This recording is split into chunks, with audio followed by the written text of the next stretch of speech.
What's up everyone, I'm CallumOnToast, and in today's video I'm going to be showcasing some battles submitted to the channel by Phil the Boss, who's running a Madagascar theme team in the Open Ultra League, with Pyro as Alex, Shadow Zeb Striker as Marty, Shadow Hippowdon as Gloria, and then later on in the video, Pyro gets swapped out for Shadow Luxray, also representing Alex, which means unfortunately you guys just got clickbaited, as there is no Giraffe Rig featured in the video to represent Melman. I know, I'm sorry, but it is what it is. Feel free to hate in the comments, but I think the thumbnail just works a lot better with all four main characters featured. But anyways, with that being said, let's just get into the question of the day.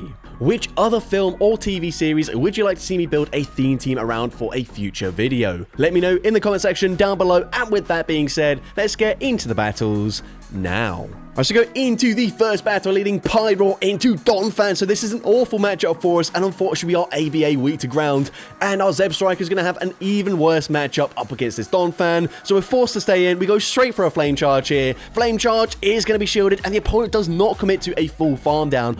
Honestly, they could have very easily committed to that farm down there, come out with tons of loaded energy, but at this point we are going to come in with Hippowdon, no shield the Trailblaze. They boost up their attack, and at this point we are on the ropes right now. We need to land the Scorching Sands, and the opponent is going to no shield. They let the Donphan go down, which is huge for us, because honestly, if they shield that, it's game over instantly. But now we've got a way back into the game. We still got both our shields. We used our first shield there on the Power Whip, and Zeb Striker has great coverage here, running Flame Charge. Flame Charge is going to grab the final shield from the opponent, but we're definitely going to double shield here. Zeb Striker, reasonably glassy Pokemon, so whilst it probably would live the Power Whip, we do shield anyways, play it safe, and they've got Togekiss in the back. They tried to catch the Flame Charge. It doesn't work out. World Charge gets the one shot, one more spark, and we're already at another Flame Charge here. Flame Charge will of course hit for double super effective. It also gets the one shot up against the Ferrothorn, and we're able to take that game. So going into the next battle, great lead for us as we see a Tapu Bulu. The opponent safe swaps into Drapion. We're going to respond with the Hippowdon, of course. Got to watch out for the Octotel coverage here, and they are very spammy. So if we don't throw straight away, the opponent will reach another charge move here. So at this point, we're going to no shield. They actually go for Crunch this time, which is very interesting.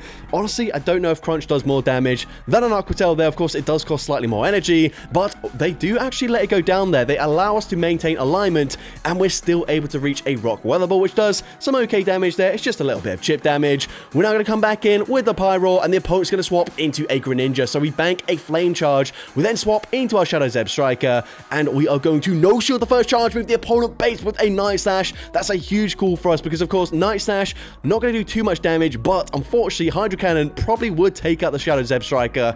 We are not very bulky at all. We're going to go for the Flame Charge now. Flame Charge is going to be no shielded, and they can save both shields for the Tapu Bulu, but it just doesn't matter at this point. We can let the Zeb Striker go down. Grass Knot going to be taking us out here. We've still got a shield here, but we don't even need to use it. So going to no shield this. The opponent's going to go for the Nature's Madness. It's resisted damage. The Incinerate actually takes out the Tapu Bulu there, and we're able to take that game.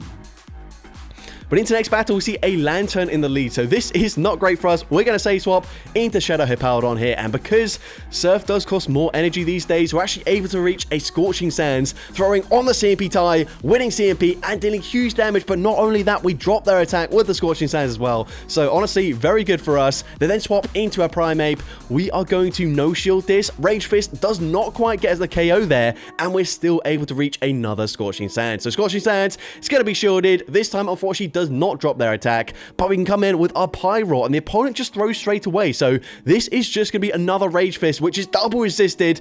Honestly, it doesn't really make sense why they're just going straight for Rage Fist here. Again, gonna do the same thing. It's double resisted. We can go for a Flame Charge here. Flame Charge should be grabbing the final shield or taking out the Primate, but no, actually they make a brilliant catch there, catching it onto Umbreon. I did not even see that, so very nice catch. We are now going to let the Foul Play take us out. Honestly, I might have shielded just to preserve the energy there, but either way, we're going to come in with the Shadow Zeb Striker here. The opponent is going to go for a Foul Play. A second Foul Play, honestly, going to get us very low, so we're going to have to start shielding at some point.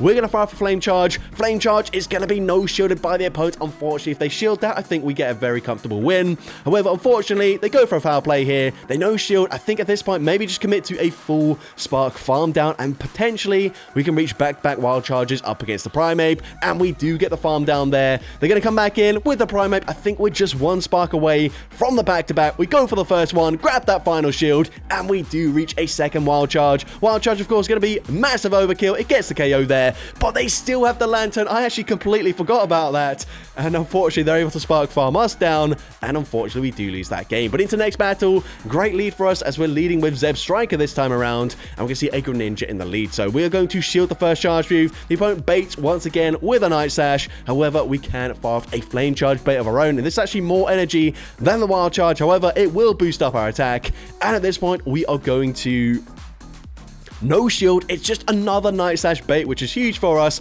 We're then going to bank a wild charge. I don't mind that play whatsoever. We're now going to come in with the Shadow Hippowdon. The opponent will be firing off a Play Rough, which does some decent damage there. Again, we're going to overfarm. This should just be a Brutal Swing, so we can afford to no shield. Brutal Swing going to get us very low. We're going to overfarm as much as we can here.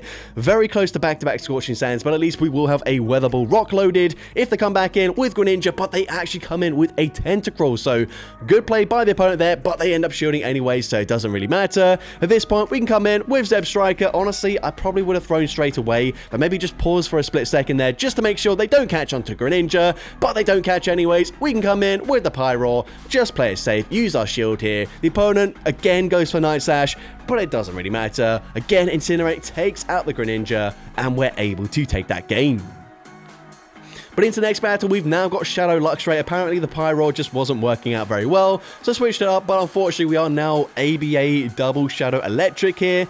So it's going to be interesting to see how we play against certain team comps, but either way, we're going to go for Psychic Fangs here. Psychic Fangs is going to be shielded, and it looks like we're only going to reach another Psychic Fang. So at this point, Psychic Fangs number 2, they're already debuffed in their defense. They actually double shield their Shadow Dragonite. We can come in with a Zeb Striker and shield this up, and we should be able to go for a full Spark Farm down. They actually go for a Superpower there. They then swap into a Shadow Feraligatr, and we're able to reach the Wild Charge. So of course, Wild Charge, super effective, easily gets the one shot. That was a very interesting play by the opponent, and again we are just barely able to outpace them, reach the Scorching Sands here. Scorching Sands doesn't quite get the KO, however, which means unfortunately the opponent will be reaching a charge move. Shadow Ball does big damage, we get the Sand Attack farm down, but they can just Dragon Breath farm us down. But unfortunately for them, they're still not going to come out with a charge move loaded. 3 more sparks takes them out, and we're able to take that game. Into the next battle, Shadow Luxray into a Berserker. So this is a fairly neutral matchup here. I feel like they're probably just going to go straight Trailblaze, but we're going to shield anyways. They do go for Trailblaze. Shadow Luxray is glassy, but it would live a non-stab Trailblaze reasonably comfortably. We're going to go for a Psychic Fangs bait, and the opponent calls the bait there, which is really unfortunate, but we can still outpace them. Fire off the Wild Charge, and they don't shield this one either. So Wild Charge does get the KO, but we swap out straight away into Shadow Hippowdon. Unfortunately met with a Goodra, and Goodra going to be a bit of a core breaker here, as it does resist the electric typing, and it does have Aquitail full coverage up against our Shadow Hippowdon. We go straight for Scorching Sands, grab a shield there. We don't drop their attack, but we can still just barely make it to a second Scorching Sands before we go down to the Dragon Breath damage. They no shield again, no debuff, but we put them into a range where hopefully we can just Spark Farm them down, but they've got Salazzle in the back, so it's going to be tricky for us. We can go for the Psychic Fangs here. Psychic Fangs will grab the final shield. We're going to have to no shield one of these charge moves, as they are just one away from back-to-back Poison Fangs, so of course we let the first one go through. Poison Fang now going to do more damage, so we're going to shield this one up, and can we commit to a full Spark Farm down? That's the only win condition, and unfortunately we don't quite get it there. If we got that farm down, of course, leaving with a Wild Charge loaded, we could take out the Goodra, but unfortunately it was not meant to be. But into the next battle, we see a Feraligatr in the lead, and unfortunately, despite having the typing advantage here, they are going to outpace us unless we go straight Psychic Fangs in this matchup. But at this point, we can go for a Psychic Fangs. If we grab a shield here, we should be able to double shield and then just fully Spark Farm them down. So I don't mind this play at all. Hydro Cannon is going to be coming through here, although I guess we also have a Zeb Striker, so maybe didn't need to double shield that. But either way, they come in with a Giratina. This is definitely not ideal for us. We're going to fire off a Wild Charge here. Wild Charge, not going to do much damage as it is resisted. We're now going to swap into our Shadow Hippowdon, and the opponent's going to fire off a Charge Move. The opponent goes for the Dragon Claw there. They're going to stay in with the Giratina, so possibly weak to Hippowdon in the back. But either way, Scorching Sands is going to be shielded by the opponent, and it does drop their attack this time around, which is very nice. This should actually allow us to reach another Scorching Sands, but they swap into a Sylveon. So again, gonna fire off the Scorching Sands here, but we kind of needed that damage onto the Giratina. But again, we drop their attack, which is huge for us. We're going to come in with the Zeb Striker. We're going straight for the Wild Charge here. Wild Charge will get the KO, and now can we actually reach another Wild Charge? We are just barely able to do so. And not only that, that looks like a CMP tie. Wild Charge resisted damage. It does huge damage, and it was a CMP tie, which is literally best case scenario for us, because now we can come in with the Luxray. I guess we had a Wild Charge loaded anyway, so maybe it didn't really matter too much. But either way, Wild Charge gets the KO up against the Giratina, and we're able to take that game. Going into the next battle, we can see a Clefable in the lead. So the opponent is going to be on Fairy Wind here. If they throw straight away, it's probably just going to be a Swift. However, they have farmed up to the potential Moonblast. We're going to fire off the Wild Charge. Wild Charge is unfortunately shielded. At this point, we've grabbed the shield advantage. We're actually going to take that shield advantage, come in with the Shadow Hippowdon here, and the opponent is going to throw another Charge Move. I'm also realizing this Clefable is actually under-leveled, so they're going to go for a Swift there. Swift not going to do too much damage, but again, unfortunately, over-farming too much here. Not reaching that Scorching Sands, or at least not pressing on the Scorching Sands before they reach another Swift. We're now going to go and fire off the Scorching Sands, but it doesn't get the KO there, and they're still able to reach another Charge Move. And whilst we probably do just barely live this, might as well use a shield there. I'm not so sure about swapping out though, because now unfortunately we're switch locked, and you know, maybe Shadow Hippowdon with the Sand Attack, Weatherball, and Scorching Sands coverage, it can basically cover for most things apart from maybe like a Virizion, for example. But most of the time, Rock and Ground coverage are very strong into a lot of Pokemon. But either way, we do just barely get the farm down. We come out with a Wild Charge loaded. However, surely they're just going to shield this up here, and we're not going to reach back-to-back Scorching Sands. I don't think Scorching Sands and a Weather Ball would quite get the KO there, so we do actually just concede the match. But into the next battle, we're going to see a Gliscor in the lead, so definitely not ideal for us.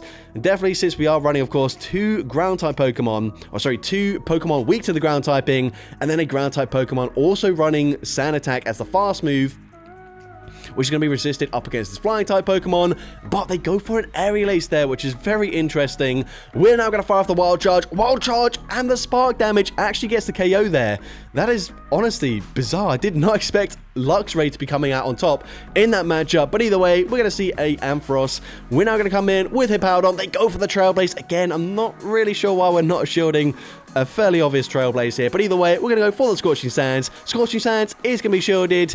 It's not going to debuff their attack here, so at this point we will be shielding. The opponent is going to go for a Trailblaze once again boosting up the attack. They're already at another charge move. At this point, they can just settle for the Brutal Swing, and they've got Empoleon in the back. We are going to bait here. This is quite risky, but Weather Ball is going to grab the final shield. We can come in with the Shadow Zeb Striker here, and at this point, we should be able to live a Hydro Cannon. However, it's going to get us incredibly low, but we just barely reach a Wild Charge. That is absolutely huge. Wild Charge will get the one shot. They come back in with the Ampharos. They've just thrown a charge move, so we can just barely reach a Scorching Sands, and Scorching Sands easily gets the KO up against the Ampharos, and we're able to take that game. Into the next battle, we can see a Typhlosion in the lead. So this is a fairly neutral matchup here. They're going to have to farm up at least to a Blast Burn to throw in a shield here. This is just going to be a Thunder Punch, so we can no-shield this. It still does a decent amount of damage, to be honest. We're going to full send the Wild Charge here, and then probably swap out. Yeah, we swap out since they do shield it. We're going to come in with Hippowdon, and we bait out a Feraligatr. Now we're going to go straight for Scorching Sands here. Scorching Sands, we've already grabbed a shield advantage, so the opponent will be no-shielding this. Unfortunately, it doesn't really do too much damage here. And as well, Hydro Cannon will be enough damage to get the KO. However, we can come in with our Shadow Zeb Striker, possibly shield. No, never mind. We're going to come in with the Luxray, just force them to throw their energy. I guess I don't really mind this either.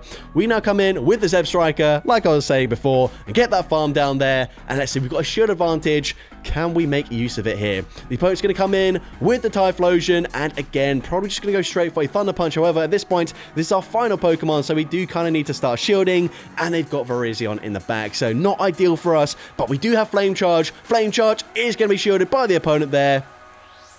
We're going to, of course, have to shield up the Leaf Blade, but unfortunately, even boosted, I don't think the Flame Charge is going to come anywhere near enough damage to actually get the KO. So Flame Charge, actually, it's pretty close, much closer than I thought it was going to be, but unfortunately, they do hang on. Leaf Blade takes out the Zeb Striker, and unfortunately, we do lose that game. But honestly, this team is incredibly weak to grass types, so yeah, I mean, when you see a Virizion, you're probably not going to do too well. But into the next battle, another Typhlosion. This time they do farm up to the Blast Burn, but they are going to shield up the Wild Charge. We're then going to swap into our Hippowdon as they full send the Blast Burn there. And they're going to come in with another Pokemon that is Grass. Unfortunately, Venusaur, very tricky for us to deal with. We go for the Scorching Sands. Scorching Sands does not debuff their attack. However, if we got that debuff there, we basically just give them more farm. So maybe we would prefer not to get the debuff there. But either way, going to come in with the Shadow Zeb Striker. They've got a huge energy advantage here. So probably going to have to double shield, but I guess we don't mind double shielding.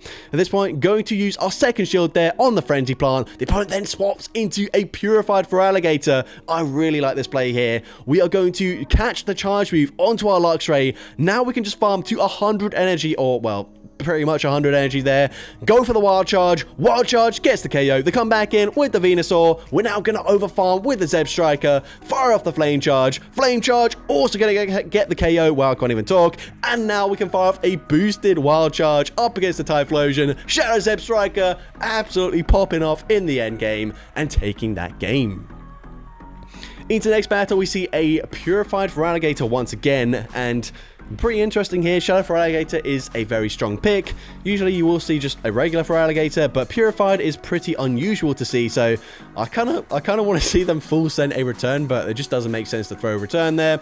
But either way, we are going to grab a shield back from the opponent. Are we going to double shield again? We are going to double shield, and this time, unfortunately, I think because they are a Purified and not a Shadow Feraligatr, we can't quite go for a full Spark farm down, but the opponent is going to no shield. They then come in with a Giratina, so we're going for a Psychic Fang here, possibly hoping that we can live a Dragon Claw from this range, but no, that's never going to happen. However, if the opponent commits to a full Shadow Claw farm down, we've now debuffed them. Wild Charge is resisted, and unfortunately, it ends up grabbing a shield there.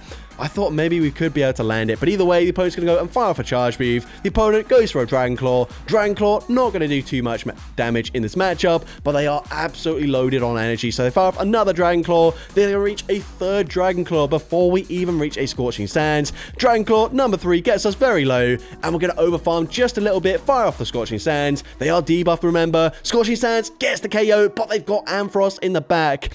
And this is going to be very awkward for us. The opponent going to fire off the Charge Move. The opponent is going to be going for a Brutal Swing. 2 Brutal Swings is all it's going to take to get the KO here. We're going to fire off a Wild Charge on the CMP type. I really like this play here. Wild Charge is going to do big damage. It's resisted damage, but it also means Brutal Swing will definitely get the KO. So Brutal Swing takes us out. Can we reach a Weather Ball in time? No, we end up losing CMP there. Super unfortunate, but Brutal Swing will be taking us out there, and unfortunately we do lose that game. But into the next battle, another Feraligatr in the lead, and we are going to stay in once again. Again, we're not going to throw straight away. There's no point going for Psychic Fangs immediately because they can comfortably live that. They're now going to swap into a Skeledirge. We're going straight for the Wild Charge here. Wild Charge is going to be no shielded by the opponent. We can now come in with our Hippowdon. Honestly, I probably would have thrown a Weather Ball there because they wouldn't have made it to a Charge Move, but they actually only go for Disarming Voice, which is kind of interesting. And then they come in with a Typhlosion. We end up throwing on very poor timing there. I'm not sure if we started or what happened there, but either way, not ideal for us in the slightest. We can now fire off a Scorching Sands. Scorching Sands going to grab the final shield. If we... Oh, never mind. We're still making it to another Rock Weather Ball, so it doesn't really matter. Weather Ball is going to just barely not get the KO, however. That is super unfortunate, but either way, we put them into range where we can just farm them down, and we're able to outpace them to the Wild Charge, and this is going to be game over. Wild Charge gets the KO. All we have to do is shield one of our Pokemon. For some reason, we're not shielding now. The Spark has already gone through, so we could have saved some time, but now we're going to come in, shield up our Zeb Striker here. The opponent goes for a Thunder Punch. We're able to get the Spark farm down, and we're able to take that game. But anyways, going into the next battle, see another Feraligatr in the lead. Wow, okay. And we're going to see Legacy Water Gun, which is really interesting. I don't really know why you'd run this, unless, of course, you just, you have one randomly in your storage. You definitely should not be using an Elite TM to get that. But either way, we're going to see a Giratina coming in, and then they swap into... What the heck is going on here? They swap into a Alolan Muck, so Scorching Sand is going to do huge damage there. We can just commit to a full stand attack farm down. I probably would advise shielding here just because Dark Pulse is going to do more damage than typically anything from Giratina.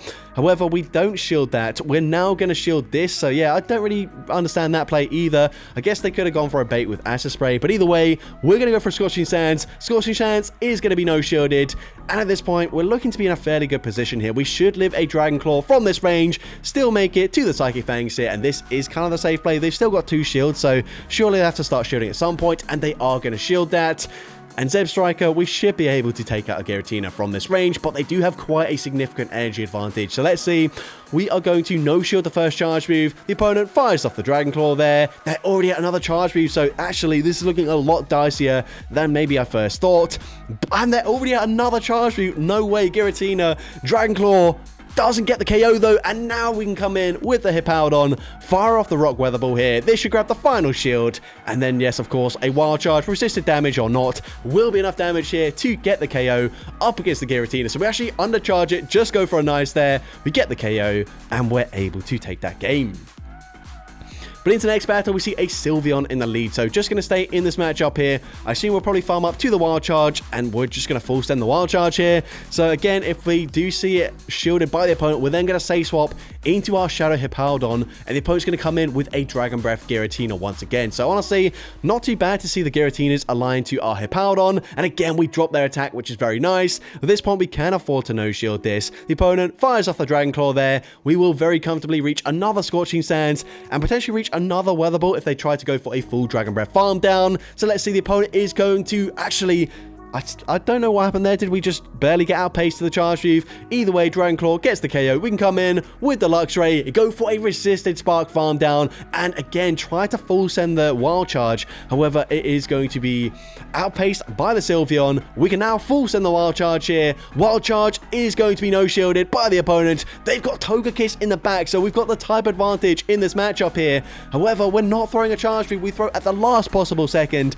I personally think we should have gone for a Flame Charge, boost up our Spark damage, but either way, I still don't think we would have won this game here. That is really unfortunate, losing to a Pokemon literally weak to our 2 Pokemon we still had alive and still going down. But let's see if we can get our revenge as we see a Togekiss in the lead this time around, but they swap into a Venusaur, and this is not going to be ideal. However, this is probably the ideal matchup for us, as we can spam these Psychic Fangs very quickly, and each time we throw it, it's going to do more damage. So Frenzy Plant is going to be shielded, of course. Luxray definitely could not be able to tank a Frenzy Plant from this range. We go for another Psychic Fangs there. It's going to be shielded by the opponent, and we're able to make it to a 3rd Psychic Fangs. I definitely feel like at this point, if they shield this, we just let the Luxray go down. And that's exactly what we're going to go for. So, Frenzy Plant will get the KO. We can come in with our Zebstrika here. They will make it to another Frenzy Plant, but that's okay. We can use a shield here. We know they've got a Togekiss, so we can get the farm down, and then depending what their 3rd Pokemon is, actually, they just come back in with the Togekiss. So, of course, we're going to go straight for the Wild Charge. Wild Charge is going to get the one-shot there, and they've got Feraligatr in the back, so a 2nd Wild Charge will easily be enough damage to one-shot the Feraligatr, and we're able to take that game. Going into the next battle, we see a Cobalion in the lead. So this is a fairly neutral matchup for us. Unfortunately, Luxray going to be losing a lot of neutral matchups, but we're going to no-shield the first charge move anyways, as we can afford to no-shield that. We're then, again, going to full send the Wild Charge. Wild Charge will be coming through. It's going to be no-shielded by the opponent. We then swap into our Hippowdon. I don't know if this was really necessary, but we are going to see the opponent's going to stay in, let them get fully farmed down by the sand attacks, and come in with a Cresselia. So we're going to go straight for Scorching Sands here. Can we get another attack debuff? Scorching Sands is not going to get the debuff. They don't shield either, and unfortunately they do just barely make it to a charge move. We're going to no shield this. Grass Knot gets the KO. A little bit strange there. I personally probably would have shielded that. And again, unfortunately, just outpaced by the Cresselia here. Grass Knot is going to be no-shielded again, so we're putting all of our faith into our Shadow Zebstrika. Let's see if it can cook. We are going to shield here. They go for another Grass Knot, of course.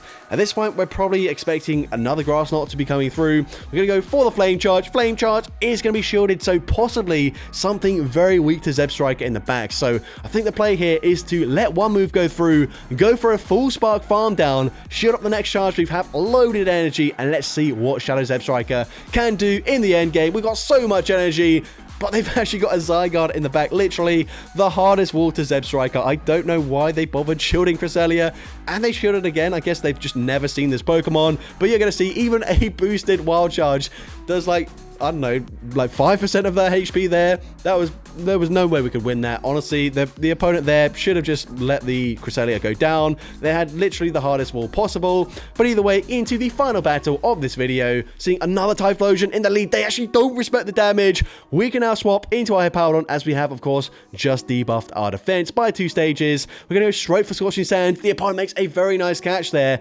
Again, I didn't even see the catch, but they come in with Feraligatr. However, we're able to outpace them to the Weather Ball. Weather Ball grabs the shield from the opponent. And I think they haven't really overfarmed enough to make it to a charge move up against either Pokemon we've got in the back. So we come in with the Luxray, and we do get that Spark farm down, which is very nice. They're going to fire for Charge Move unless they go for Meteor Beam here. We should live a Weather Ball and still make it to the Wild Charge. And this is going to be game over. If they shield this, we can then swap straight away into our Zeb Striker. Actually, we go down anyways, but it doesn't really matter. With all shields down, Shadow Zeb Striker, all we have to do here is double shield. If they fire off 2 charge moves, they're not going to reach a 3rd charge move. But actually, no, never mind. We're going to no shield anyways. So they go for a Weather Ball, fire off a Wild Charge here, and of course, Wild Charge going to hit for huge damage in this matchup. It gets the KO, and we're able to take that game. So that's going to be it for today's video. If you did enjoy it, please make sure you leave a like, leave a comment letting me know, and as well, don't forget to respond to the question of the day if you haven't done so already. And if you want to see more content like this in the future, make sure you hit that subscribe button and turn on post notifications. That way you'll be notified whenever I upload a new video. And if you want to take your support even further, you can now become a channel member with perks including early access to new videos, shoutouts at the end of each video, custom loyalty badges, and custom emojis to use in the comments. I want to say a massive thank you to everyone that has already become a channel member. Your support is greatly appreciated, and with that being said, thank you all so much for watching today's video, and I hope you have a great rest of your day.